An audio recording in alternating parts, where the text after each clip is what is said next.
We're very lucky to have today's session, which is called Debunk, Inform, Avoid. When might debunking be effective in communications aimed at countering vaccine-related misinformation? We have three main speakers.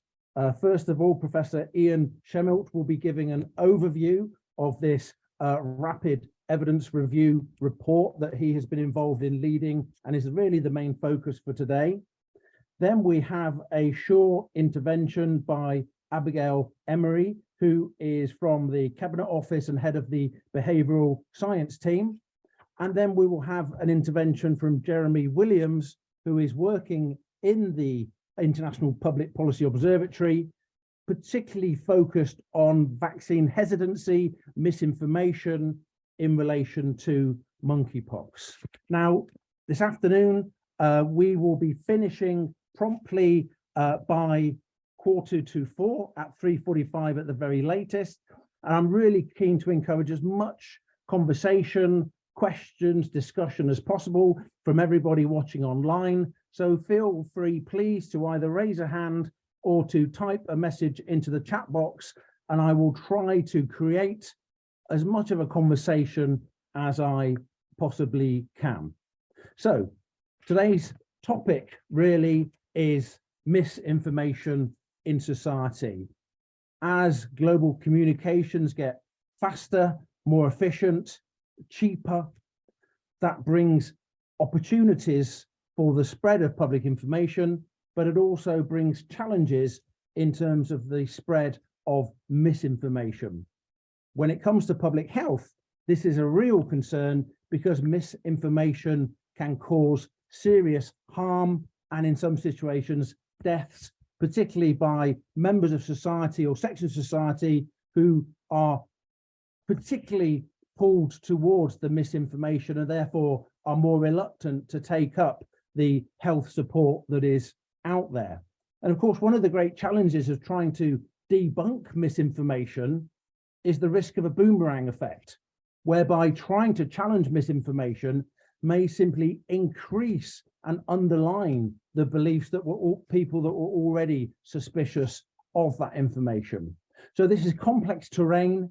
It involves real opportunities for the social sciences and a range of disciplines to demonstrate what they can offer policymakers today in terms of understanding this challenge.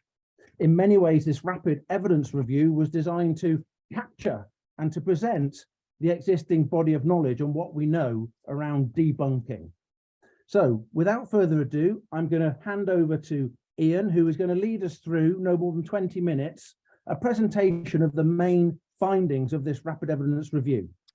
Thanks, Mac. I would like to begin by acknowledging my colleagues and co-authors, Gareth, Claire and James, as well as Sarah O'Meara in the IPPO team, who led on stakeholder engagement to inform the review. I'd also like to thank several unnamed stakeholders who contributed in the way I'll describe shortly. And this work was funded by the ESRC as part of an extra investigator-led IPPO project on COVID-19 misinformation. So in the next 15 or 20 minutes or so, I'm going to aim to cover the background to the review, the UK policy and practice environment in which it was conducted, and key messages for policy, practice and research based on its findings. So first, a bit of background. Misinformation can be defined as information that has features of being false, misleading or unsubstantiated relative to current expertise and opinion and evidence. However, expert opinion and evidence evolve over time, especially in the context of a new virus, and misinformation and information are also complex phenomena which aren't binary, mutually exclusive or fixed. For example, misinformation claims often refer to at least some factual information aligned with current expert opinion, and trusted information sources can unintentionally become vectors for spreading misinformation, for example, when content becomes out of date compared with current evidence. Public use of the terms misinformation and closely related concepts and information are therefore inevitably contested, and these debates have moral, social, political, behavioural and other dimensions. And here are the closely related phenomena. And all these phenomena were covered within the scope of our review. And while acknowledging there are differences as well as similarities between them, I may use these terms interchangeably today. A variety of COVID-19 related misinformation claims became established or re-established in digital and physical environments from an early stage of the pandemic, including claims relating to the origins of the virus, its spread through communities, actions, policies or responses of public authorities, and preventive measures or potential treatments. Later, once news of development of the COVID-19 vaccines became widespread, vaccine-related misinformation also proliferated, including claims relating to the safety, efficacy or necessity of the vaccines, political or economic motives to develop them, and various conspiracy theories. Belief in conspiracy theories and other misinformation, including myths about vaccines, has been associated with various serious adverse impacts on physical and mental health, public health and society in the context of COVID-19 and other viruses, as Matt alluded to in his introduction, including reduced likelihood of vaccine uptake. And while the reasons behind uptake of and hesitancy or resistance towards COVID-19 and other vaccines are complex, rates of severe illness and death from COVID-19 have been higher among unvaccinated people. And therefore, developing effective ways to counter vaccine-related misinformation and its spread have become a key challenge for policymakers, public health practitioners and communications professionals working on vaccine promotion campaigns in the UK and internationally. Various kinds of interventions have been proposed to help tackle misinformation and its spread, including in the context of COVID-19. And these range from countermeasures focused on upstream prevention, such as education or training to help us develop better digital, media and health literacy skills, to more downstream strategies attempting to alter our responses to misinformation or to limit its spread more directly. More downstream measures include communications-based responses aimed at either inoculating people against potential misinformation before specific false or misleading claims or narratives become established, also known as pre-bunking, or at debunking or fact-checking such claims or narratives after they've become established, as well as technical or algorithmic solutions, including the automated or semi-automated identification, removal or blocking of misinformation content on social and other digital media platforms, and regulatory or legal measures, such as increased regulation of platforms and content or criminal sanctions against senders or sources of harmful misinformation. Debunking can be defined as any form of direct communication aimed at correcting, refuting or rebutting an established misinformation claim or narrative. To illustrate what some debunking messages might look like, I also want to show you a couple of examples of stimulus materials and debunking messages that were evaluated by two studies included in our review, albeit those that don't get anywhere close to fully reflecting the range and variety across all included studies. This example shows two versions of the same debunking message with different senders sent as a reply to a Facebook post that makes claims about COVID-19 vaccines. And this example shows a simple fact check label aimed at debunking this Twitter post that makes claims about the measles, mumps and rubella vaccine. The idea with debunking is essentially that when debunking messages reduce people's beliefs in vaccine-related misinformation, change attitudes to vaccination, reduce vaccine hesitancy or increase intentions to be vaccinated, they could help to increase vaccine uptake. However, when debunking messages unintentionally strengthen people's beliefs in vaccine-related misinformation, increase vaccine hesitancy or reduce intentions to be vaccinated, they could instead discourage uptake. And there are at least two kinds of potential unintended effects of debunking to get worried about. First is the one that Matt again alluded to in his introduction, the much debated backfire effect of debunking, whereby beliefs in false or misleading claims might unintentionally get strengthened by exposure to messages aimed at correcting them among at least some people, for example, among those who strongly held pre-existing beliefs about or predispositions against vaccines and vaccination are most directly challenged by the correction. Second kind is the continued influence effect, which refers to the persistent or sticky effect of misinformation, in this case the moon is made of cheese, on later learning amongst at least some people after the misinformation has been retracted or corrected. Debunking and all these other potential countermeasures to misinformation can be placed on a continuum or ladder from less to more intrusive in terms of their potential to impinge on freedoms of speech and expression. Debunking, fact-checking and other communications-based responses are clearly less restrictive of individual liberties or autonomy compared with content removal or blocking or regulatory or legal measures. And if less restrictive interventions are also effective in achieving their intended outcomes, then they might be more attractive and feasible for policymakers to implement. Which brings me on to another key component of the current UK policy implementation context in this space, the Draft Online Safety Bill, which has just been through its third reading in the House of Commons. The bill incorporates a new online media literacy strategy, which aims to strengthen provision and access to digital media literacy, education and training, also at the less restrictive end of the spectrum of policy options for people in the UK, including vulnerable and hard to reach groups. However, during recent months, plans for the bill to place legal duties on social media platforms to prevent users being exposed to some forms of legal but harmful content on their platforms, which would in principle have encompassed harmful health-related misinformation, have been amended, primarily on grounds of protecting freedom of expression. And while other social media platforms are of course available, albeit it might be a bit hard to notice at times lately, Twitter has also recently justified moves to relax its policies on tackling misinformation on similar grounds. So overall, when deciding how to tackle health and vaccine-related misinformation, it's clear that UK policymakers and other stakeholders are currently aiming to strike some kind of balance between preventing serious harms and protecting individual freedoms and autonomy. It was amidst its rapidly evolving policy and practice context earlier this year that we convened a series of informal one-to-one discussions with selected stakeholders who had been engaged in tackling health-related and other misinformation during the COVID-19 pandemic within the scope of their roles in UK or national local government, including public health or third sector organisations.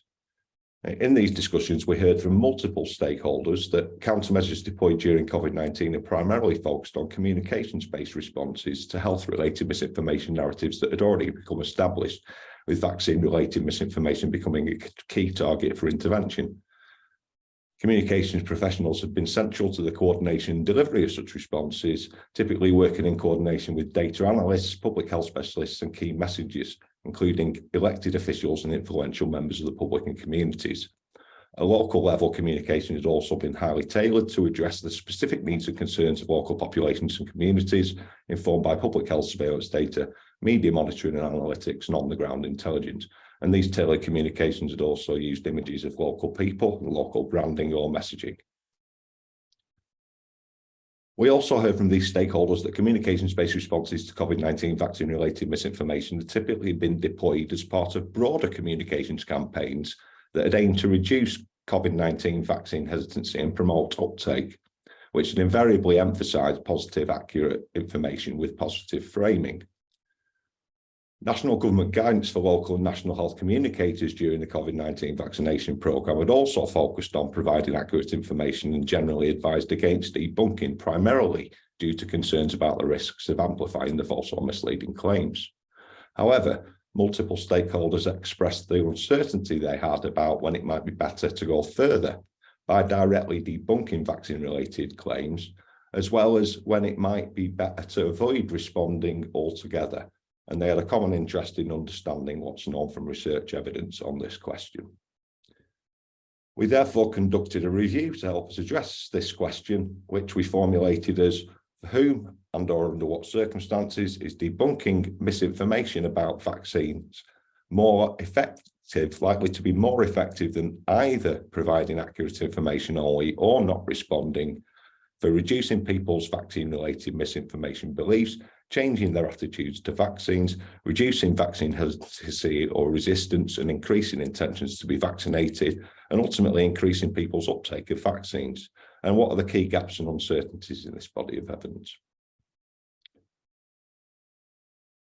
Now I'm going to move on to the key messages from the review, which included 47 eligible randomised controlled trials published between 2013 and this year that have at least partly addressed the review question.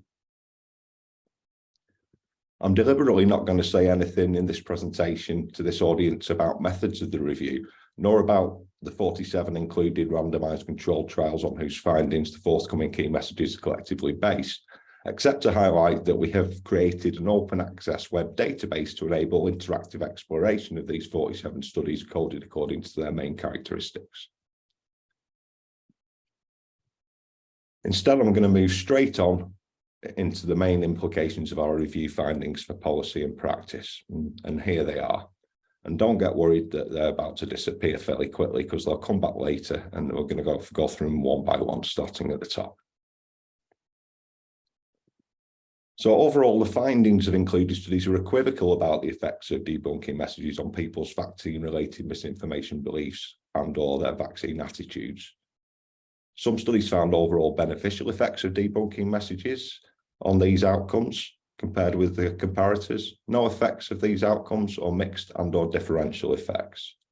Also, while debunking messages clearly can therefore have a beneficial effect on vaccine-related misinformation beliefs or attitudes compared with information only or not responding, among at least some people, any such changes aren't necessarily accompanied by positive changes in people's intentions to be vaccinated.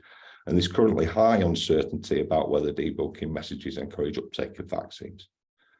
These findings suggest that communications aimed at debunking vaccine information should be used judiciously and sparingly as part of broader communication strategies and vaccination promotion campaigns that also target the wider array of these psychological antecedents and other determinants of vaccine hesitancy, acceptance, and uptake.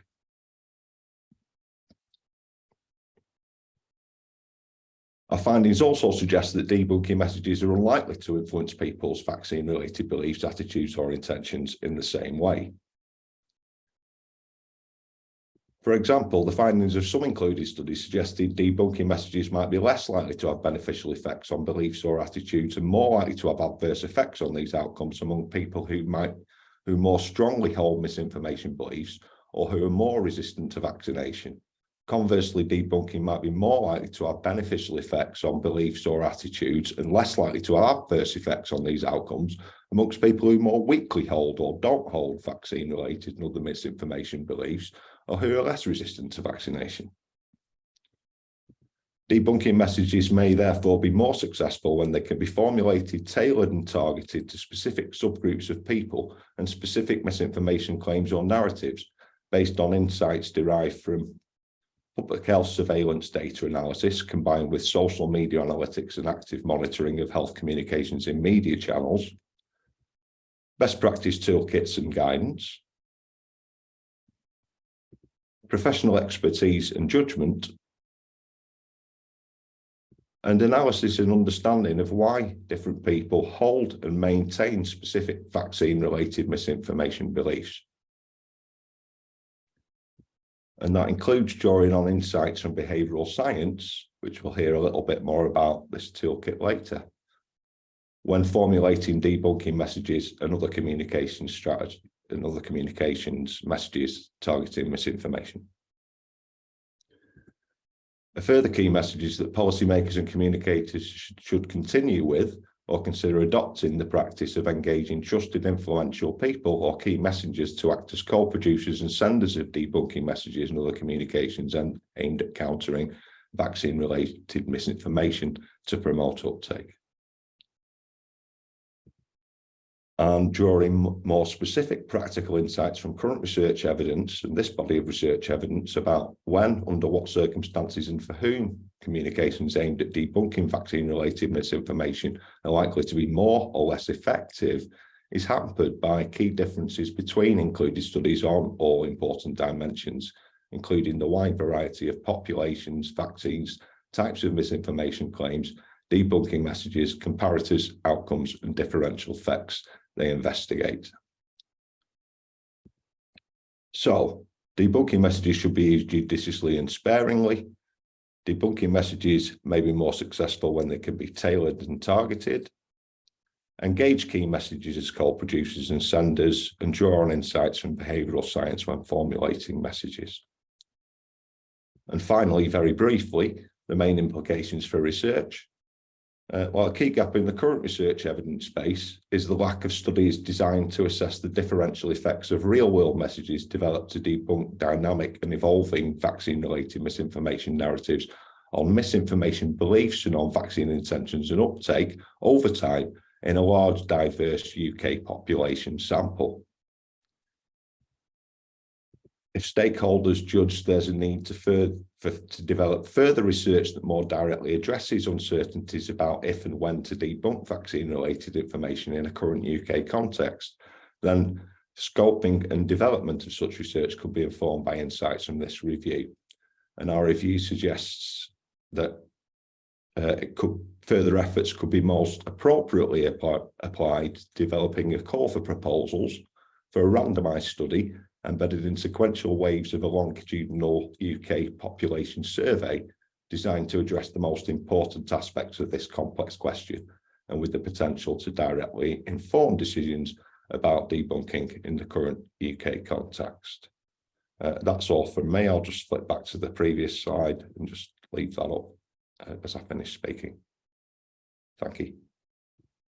Thank you, Ian. That was absolutely fantastic. And I would invite anybody online to ask any questions that they might have or pop them in the chat.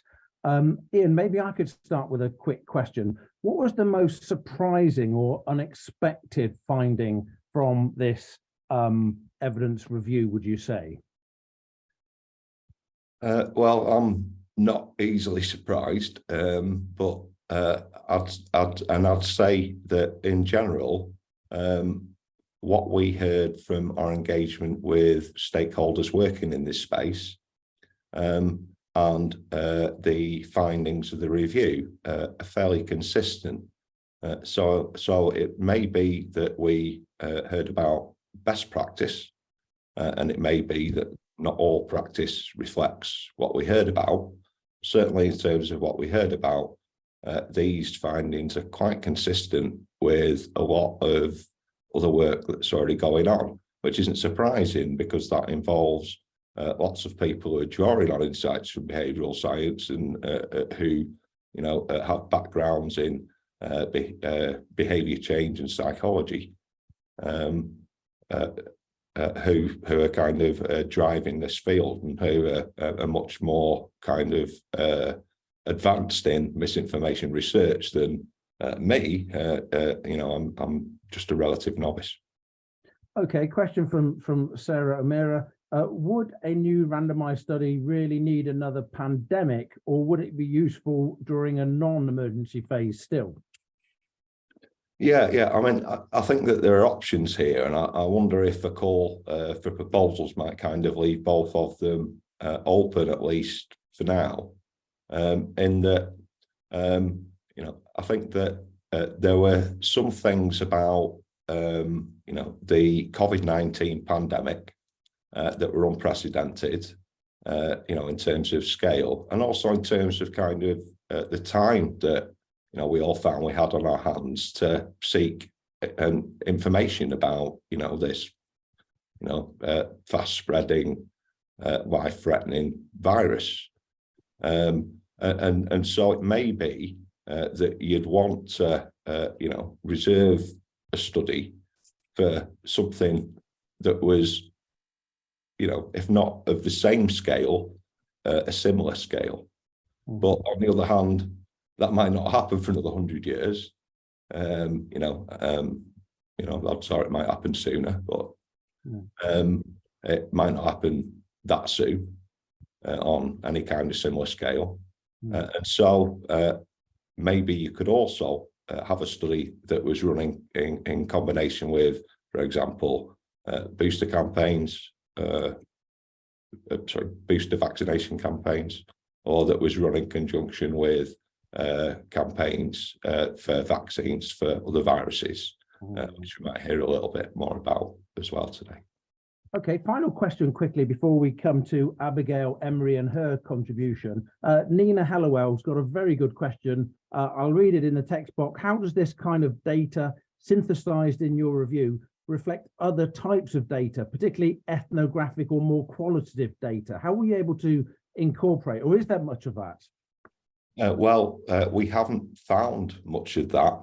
We didn't specifically search for it, but we did do a lot of preliminary scoping in this area. And I think we found the one or two studies that kind of look at any kind of views or experiences of kind of correction being corrected in physical and online environments. It seems that there's very little out there, but we have had an open question in our minds and been looking a little bit around how future work or how the results of this review could kind of be complemented by anything that is out there, and whether we might kind of try and do a bit more work on more comprehensively trying to find it.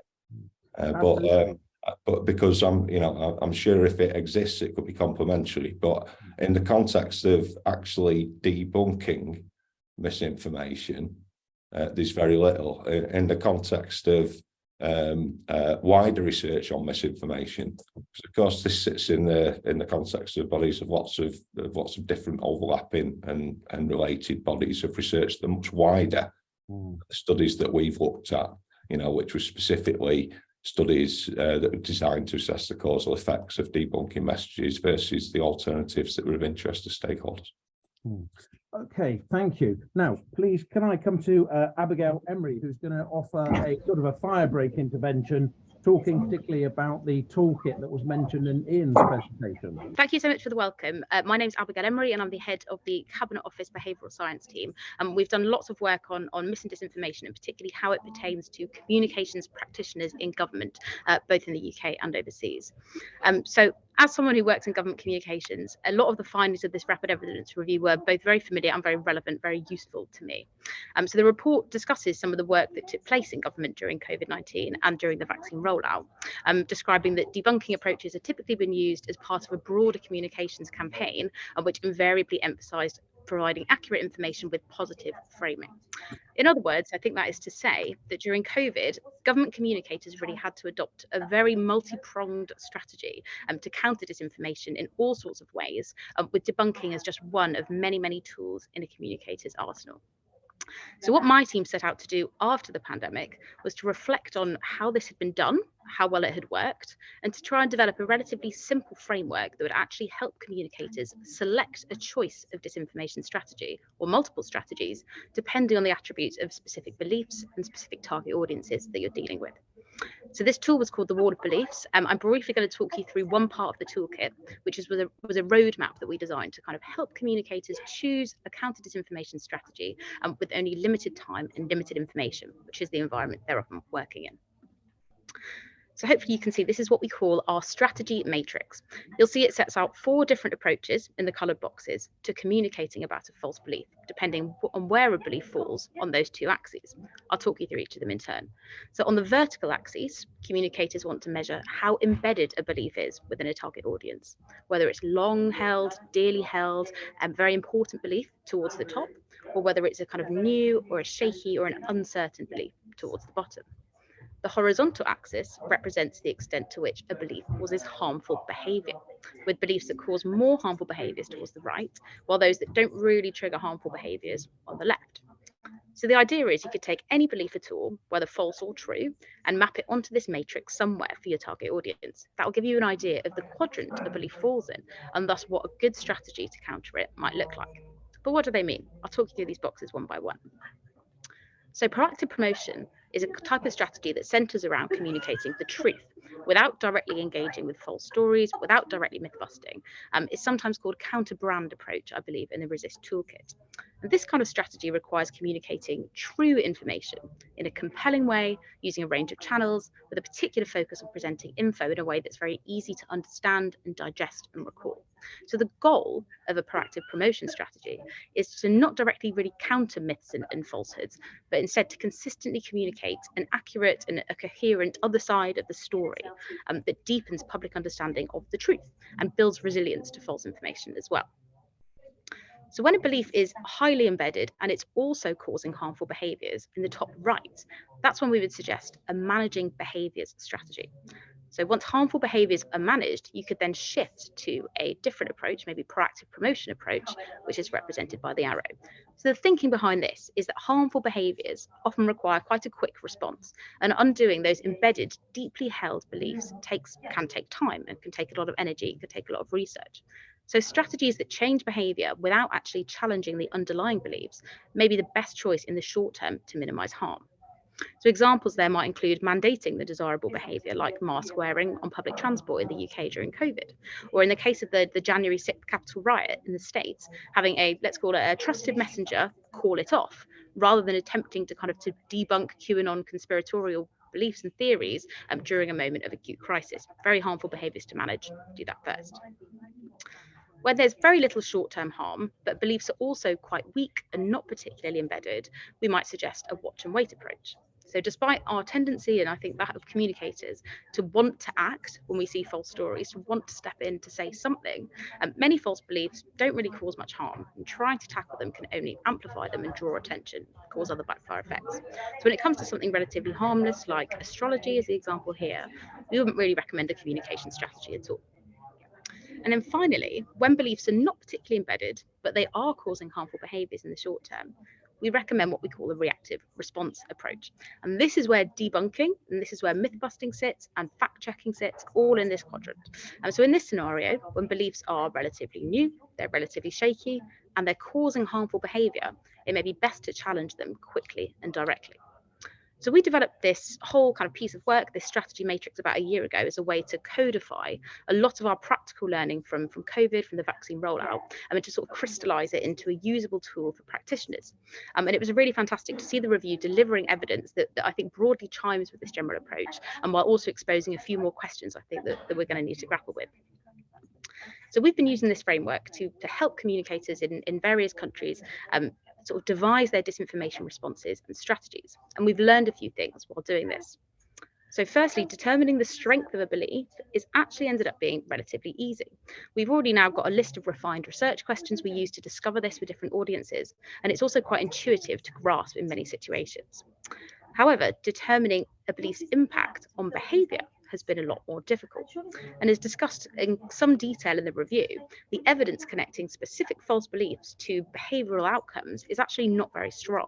Only a couple of the studies used actually a behavioural outcome measure at all, rather than a intentional or attitudinal measure.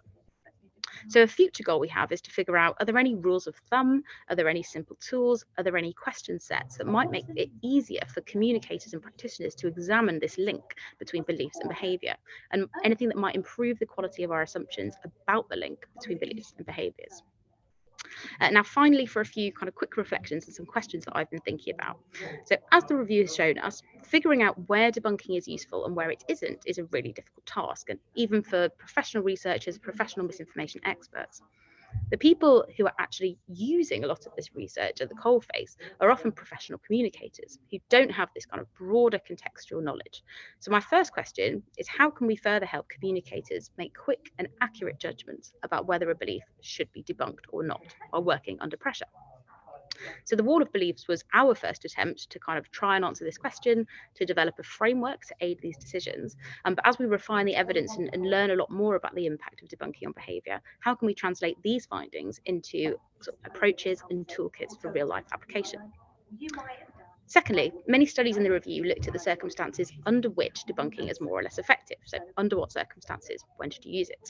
I personally would be really interested to see more research into the influence of timing on this, and whether debunking is more or less effective when done very quickly after false information has arisen, and maybe before a belief becomes strongly embedded in people's worldviews.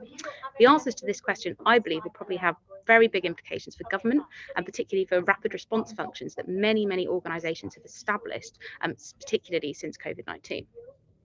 And then finally, a slightly different question. As a behavioural scientist, I love behavioural outcomes, but as this review has highlighted, there seems to be a real shortage of studies in the vaccine space that explores that link between debunking and the concrete behaviours, in this case, actually attending a vaccine appointment. So I'd like to know, what are the barriers to these studies routinely using behavioural outcome measures, and how can we remove those barriers and make sure that we can track people's journey through from belief to behaviour in its entirety? So if you'd like to learn more about our communications toolkit, the Wall of Beliefs, then I think the link is going to be circulated along with these slides, but also you can just type it into Google too. Hope you found that useful and looking forward to the rest of the discussion. Thank you very much indeed, Abigail. That was absolutely fascinating. I wonder if anyone has got any questions, please feel free to raise a hand or pop them in the chat box. Ian, I wonder if you have got any thoughts or anything came to mind about Abigail's presentation and how it dovetailed with your own rapid evidence review. I think Abigail highlighted quite nicely already the ways in which it dovetails and raised some extremely interesting questions. The question around timing, for example, I don't think is one that we've kind of raised timing issues, but not that specific one, if you see what I mean.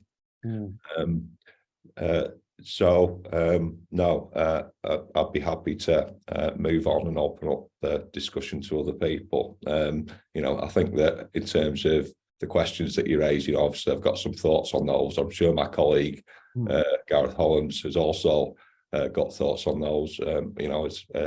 He's been working in health behaviour change for many years. And research in that topic. So yeah, happy to. Okay, Abigail, can I ask you a question? I'm just interested in how you define harm in terms of your matrix.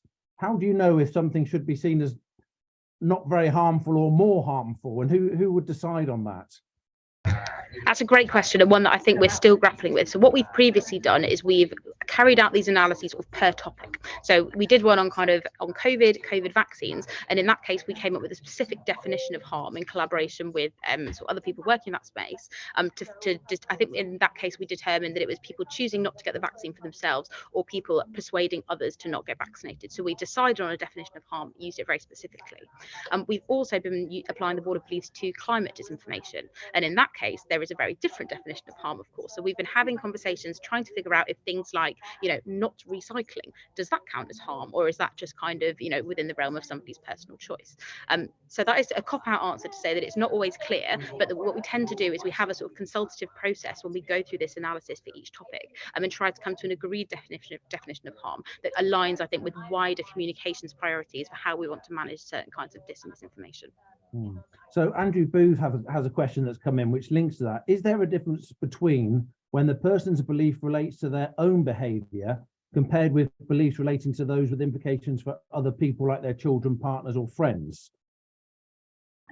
Yeah, that's incredibly interesting as well. So I think if anyone's interested in reading the broader toolkit pack, then we do go into some detail about kind of where beliefs come from, why they're formed and why they're so dearly held. And in many situations it is social influences and family influences that determine sort of all of those different beliefs that come together that compile somebody's worldview and the lens through which they see the world.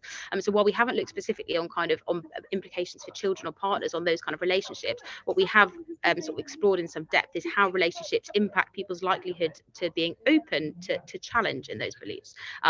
If a belief is shared amongst family, shared amongst friends, it gives a sense of collegiality, a sense of belonging, then of course that belief is going to be more difficult to tackle than a belief that somebody holds in isolation and isn't part of that kind of broader connecting belief. But a fantastic question, and yeah, I'd love to chat more. I imagine the answer to this question has come out from the review. Question for Alex: do these interventions have a long-term impact on decreasing the belief or sharing of misinformation? I'm gathering that we probably don't have the longitudinal data to really answer that question yet, do we? So we certainly don't know, and while we'd love to have the resource to carry out those kind of longitudinal studies, I'm very thankful that the IPPO is carrying out reviews like this to identify these future research needs. Yes, I think that's a fascinating question, and I think that there's a huge demand for these kind of longer term studies to look at the influence. The amount of information in the information environment has exploded in recent years. That has had a huge impact on people's behaviour, and I think this explosion in the kind of countering disinformation strategies as well are going to have quite relatively unpredictable effects on how people consume and understand information and approach it as well. So yeah, really interesting.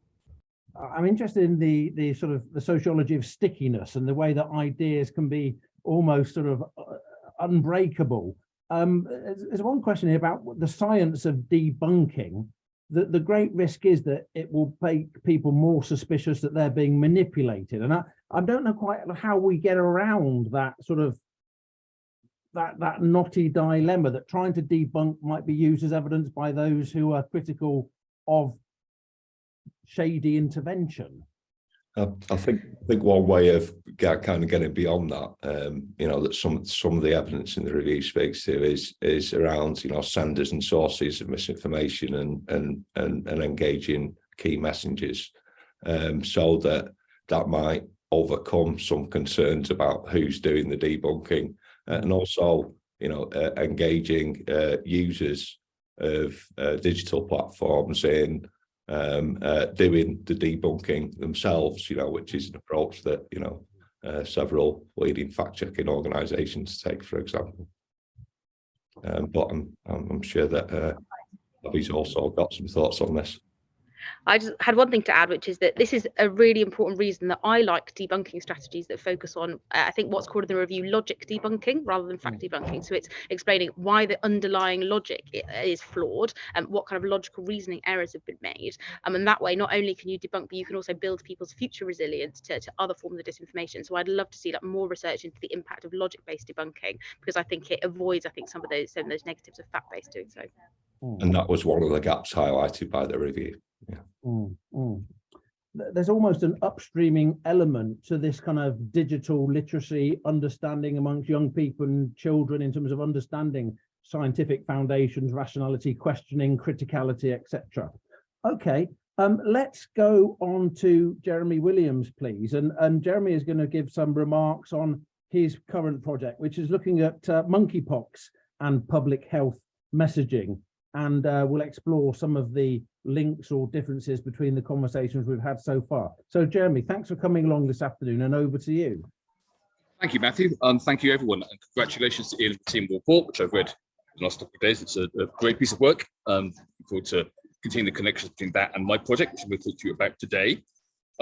It's a project on monkeypox, or rather mpox, as it's now been known. It's the World Health Organization decided to rename it because of stigmatization a couple of weeks ago. We have a year period of transition between the two names, but we as a project team are now using mpox going forward.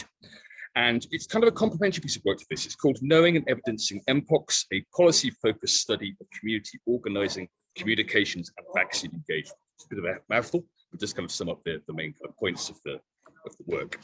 The work is going to be making some recommendations for policymakers in terms of potential future outbreaks, not with monkeypox, but of other potential diseases, and also was set up with the idea of potentially responding to the ongoing outbreak. The ongoing outbreak is thankfully, because of the results of a successful vaccine campaign, thankfully abated, with cases now down very, very low numbers in the West, apart from in West Africa, where it's been endemic for many years. So in some ways, this is the monkeypox piece of work is the situation is a flip side almost of that with that of COVID. Because with monkeypox, you've had a vast willingness of people to be vaccinated, and actually the problem is maybe in some ways a lack of official information being given to those who wanted to get it, were happy to receive it, rather than official information being projected. You also had potentially a lack of available vaccine. You had these famous pictures of men in New York and other places queuing up outside vaccination clinics for hours and hours to get their monkeypox vaccine. And you had this high awareness, I think, is meant that people were keen to get information and also keen to get vaccines. In the case of mpox, it was somewhat difficult to do so. One of the key bits of the report, which I think is reflected in our ongoing work, which is kind of qualitative, we're conducting interviews and roundtables the moment we go on, is around the role of key messengers and how important they are in terms of communicating messages to people. We had, in the example of monkeypox, social media being an amazing venue for organization. Actually, it was a disease mainly affected men who had sex with men, and within that you had influencers in that community having a huge sway in being able to project messages around, ask questions like, do I have monkeypox? How do I get a vaccine? Should I refrain from having sex for a while? Like these answers were often not coming from the top down from government, being manufactured in a collective way by communities through social media. And as part of this work, we are conducting roundtables, interviews with people. We had some social media influencers on our roundtable the other day, which was excellent, and to kind of have some lessons going forward in terms of communication in this way.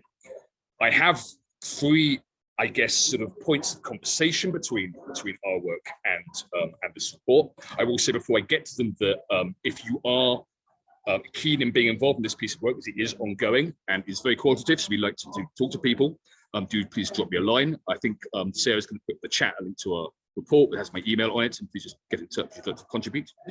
But I guess the three things which spoke to me in terms of our work and in terms of reading the report has been a question around, firstly, the nature of communication. I think the mpox experience has shown that communication maybe isn't a top-down thing anymore, of authority broadcasting a message down to people listening to it. And actually, experience of mpox showed it's actually a bit more of a flexible, maybe kind of multipolar or floppy thing than it being simply this, so we'll say, Web 1.0 idea of like a single message being kind of broadcast down to an audience. It'd be interesting to hear people's thoughts on that.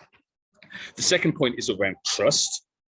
I said before, mpox was a disease which largely affected the MSM, that's the sex men community, and obviously that community has had, in the past, very good reason not to trust official communications 440, particularly around, for example, initial government response to HIV/AIDS, and going back historically to various oppressions and prohibitions which they've been subject to, and indeed still are subject to in many jurisdictions. So, I guess from our perspective, is the idea is trust which needs to be earned by those who want to get messages across, and is that something that maybe should be considered? Which brings me, I think, to my third point, which is around maybe one of, I guess, kind of self-reflection in terms of. I've talked a little bit just about trust being earned, and maybe is the prevalence of misinformation not merely an absence of good debunking strategies or an absence of good communication? Is it maybe a reflection of something broader, by which I mean a sort of collapse of trust in institutions in society? And does that come just from things like misinformation, or are there more profound structural reasons to do with that, including the behavior of those institutions themselves and the way in which they talk to people? So I think perhaps an element of self-reflection would be useful when we are thinking about the idea of misinformation in the round. So that's it for me. Looking forward to the discussion. And if you do want to be involved in the mpox project, drop me a line. Thank you very much. Okay, well, there's a very good invitation to anybody who's keen to follow up on some of the interest. I'm very struck by this nature of communications and the point that was just made about it being more bottom up than just necessarily thinking it as top down, and it's more of a fluid structure. Surely the great challenge then is the role that governments or community leaders can play in trying to shape the overall discussion. I mean, how do we control that complexity? Ian, any thoughts on that? Can you just say that again? Sorry, Matthew, my sound just cut out for a second there. I'm just interested in this issue around the communications between the various groups online and offline, and that the communication isn't just about the government top down trying to control and pass on information, but it's far more fluid than that. And I just wonder what the challenges are for the government when you are trying to, as it were, steer a very complex network, but you don't have all the controls yourself. Yeah, I mean, I think it's, that's kind of, the premise of that's kind of widely accepted and recognised now, in this kind of, digital communications era.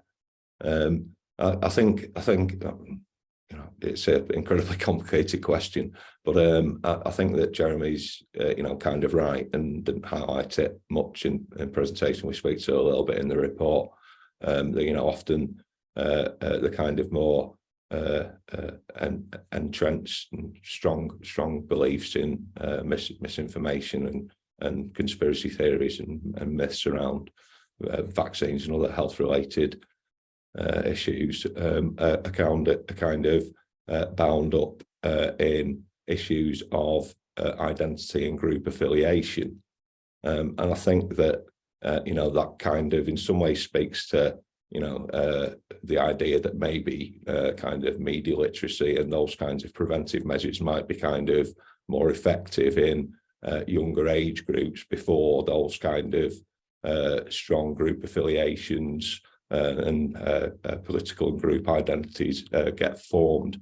But yeah, in my own personal experience, I think the broader research literature around misinformation speaks to this. These things are bound up and deeply entrenched in issues around trust in government, misinformation is a tool of politics as well, of course. So it's not like governments and political parties can't be vectors for spreading misinformation, either unintentionally or intentionally. How you break that? Well, in terms of the stakeholders that we spoke to, I don't think that was their main focus. We highlight in the report that their main focus was around shifting the hesitant. And so that might not be so much around, in my sense, in my interpretation, that might not be so much around focusing on conspiracy theories, that kind of might, directly engaging with the anti-vaccination community, for example, in terms of these debates. It might be more focused around the beliefs in misinformation claims around the safety and potential harms of vaccines, and those kinds of concerns that perhaps are less bound up in things like group identity and trust in government and institutions. I mean, they are to some extent, but perhaps to a lesser extent than those kind of 5G chips in vaccines type conspiracy theories. Okay, questions please from the audience into the chat. Abigail, I'm just interested in the toolkit that you've developed. To what extent does it factor in an element around existing trust in government as almost a foundational element? This is a really interesting question that we've been grappling with a lot, right? So we get a lot of challenge with people saying, who is the government anyway to be the arbiter of what is false and true? What role does the government play in the world of misinformation and disinformation and countering it? And we did a bit of research into this, and one really powerful approach that we found is that the role of governments, the role of democratic institutions, is not to be the arbiter of truth and fact, but it is to give people freedom, give them freedom from false information, give them freedom from kind of abuse, give them free from harmful advice, and by framing it in that way, I think we've been kind of able to define, at what stage should governments be getting involved and should be proactively seeking to counter things. At what stage, is that simply, interfering with people's freedom to talk, discuss, and theorize as they wish. So that's how we've sort of approached that question. Interesting question in the chat from Neil Harrison about the role of independent influencers. There's a lot of literature on this in political science, the idea of borrowed legitimacy. And the question is, does the influencer have to be a subject specialist, a medic, or actually can they be anybody that just has trust with their local community? Do we know much about the influencer? I don't think we know as much as we'd like to, but I think that what we do know is consistent with that so far. In that my sense is that it doesn't really matter. It is about kind of that kind of trusted, influential relationship. For example, faith leaders in communities, etc. Abigail, I wonder if you could just give us a good example of a backfire effect where an attempt to engage with misinformation has gone pretty badly wrong. Could you just give us an example? Yeah, I can do. So we've been doing plenty of work with the Baltic countries over the first few months of this year, which is fascinating. And a few of them had kind of developed counter disinformation strategies in response to what they perceived to be increase in support for Russia among sort of groups of youth. So they were going out with these big campaigns, saying about how Russia is the aggressor and that NATO is the good guy. And I think that had some quite unintended consequences amongst a sort of target audience who maybe didn't really know a lot about these kind of debates and didn't have much background in it. Heard this stuff coming from the government, super strong, and then young people who may not have a strong baseline of trust in government may sort of naturally react negatively to messages the government is putting out, led to some of them adopting kind of a more pro-Russian views than expected. Obviously, that's a very kind of a localized thing, very based on the kind of one strategy they came up with.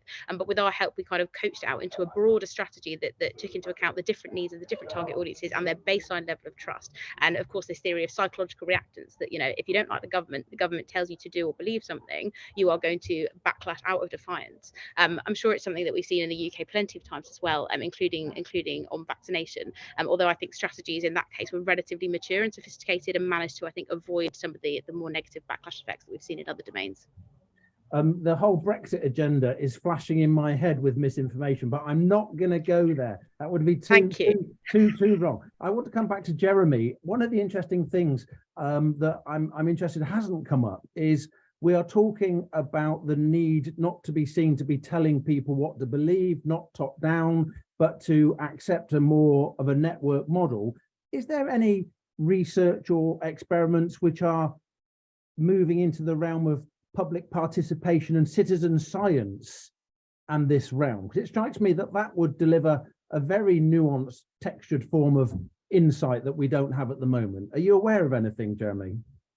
I think during COVID, there was examples of governments mobilizing very quickly to use citizen scientists. I think also with the widespread availability of data now, and open data, there's a way in which people can kind of be involved with that. But certainly, it's a fascinating area and one which I'd like to look at further in terms of my engagement with the topic. I think one connected thing to that, as well as this question of kind of transparency and open data. I think one of the great successes of COVID was the COVID dashboard, which the UK used and cities used, many governments used around the world. And that enabled sort of openness about the situation, which can maybe in some ways be more convincing than a kind of tailored message being directed at a particular group in terms of convincing people of what the situation is. So yeah, I think there's open data for me is a very interesting topic in which there are ways in which that could be used rather than it being, again, this Web 1.0 top-down way of communicating with us. We're coming to the end of our time now. There's a very good question in the chat about the role technology plays. Now, I think from reading the report, Ian, there was some suggestion that there were options that the online safety bill might have gone further than it currently is planning to do. Could you just talk to the potential of technology for a second? Well, I think it'd take more than a second, to be fair. But, you know, I think what we do cover in the review, and I think people can take a look, is that, you know, the studies in this review more often looked at differential effects in terms of people's psychological predispositions and thoughts than they did demographic characteristics.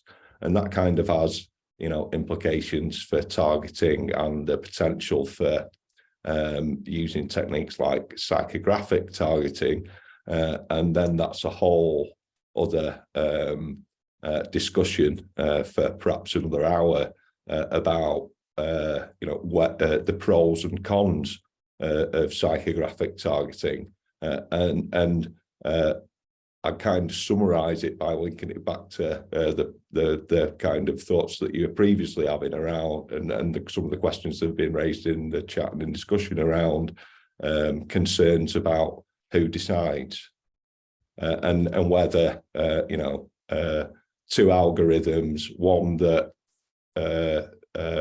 you know, institutions and you know, public health communicators and local and national governments think is benevolent, but others might not see as benevolent, and then to counteract these kind of you know, algorithms that are driving people towards misinformation. So I think beware 21st century solutions to 21st century problems. Okay, one of the clear issues that the rapid response review has thrown up is that there's a lack of real data and information, particularly from a number of different perspectives on this topic. I thought it would be good, maybe if I were to say to the three speakers, Jeremy, Ian and Abigail, if we were to think about designing a new piece of major research in this space, what would be the one element that you think that research should really focus or drill down on to be of most benefit? Abigail, could I come to you from your position sort of in government? Absolutely. So, I mean, I'll choose the easy one. Sorry, other panelists, but I think behavioural outcome measures and a clear understanding of how a belief transforms into a behaviour at the other end. In some cases, that might mean working backwards from the behaviour. You know, we know that lots of things are needed for behaviour to take place. What is the size of the role of beliefs in that, and what is the impact on debunking following through to behavioural outcomes? Thank you. Excellent. Jeremy. I think the research, as I often argue for, would be to start on the ground. You start with talking to qualitative stuff, talk to a large number of people in terms of the way in which they think about thresholds of authority, think about the way they receive information, and then from that maybe work backwards rather than starting with this idea of how best can we communicate. Okay. And Ian. I'm also going to echo. I think that the main gap is this gap that Abigail raised before around, the effects of debunking messages on people's vaccination uptake. It reflects long-standing concerns across the behavioural sciences about insufficient attention to real-world context and actual changes in targeted behaviours. To address that, we say in the report that it might be feasible with consent from participants to link future studies to objective data sources such as vaccination registers or electronic health records to either replace or supplement self-reported outcome data that could be collected by longer term follow-up of participants, which is something that's missing from this set of randomized studies. There's some hope there, and we speak in the report and encourage people to look that we point to a couple of examples of where similar issues have been addressed through collaborative and innovative research approaches in other contexts. Okay, well, thank you ever so much. This has been a fascinating discussion about an incredibly complex issue. Thanks for everybody that's contributed online. I would just say that this isn't the end. This is the latest stage of an ongoing conversation about debunking and challenging misinformation. The IPPO, with its broader set of collaborators, will be exploring whether this might be the topic for a major research funding grant. If that is something you would be interested in, or if you have particular ideas that you would like to contribute to that discussion, then please feel free to get in touch with Ian or Sarah at IPPO, and I'm sure they would welcome you into the discussion. All it leaves me to say is thank you to Jeremy and Abigail, particularly to Ian for the main presentation of the report, which is available online. Thank you for IPPO, for everybody involved. And thank you for those of you at home watching online, and have a super safe and very restful Christmas and New Year. Okay, take care. Goodbye.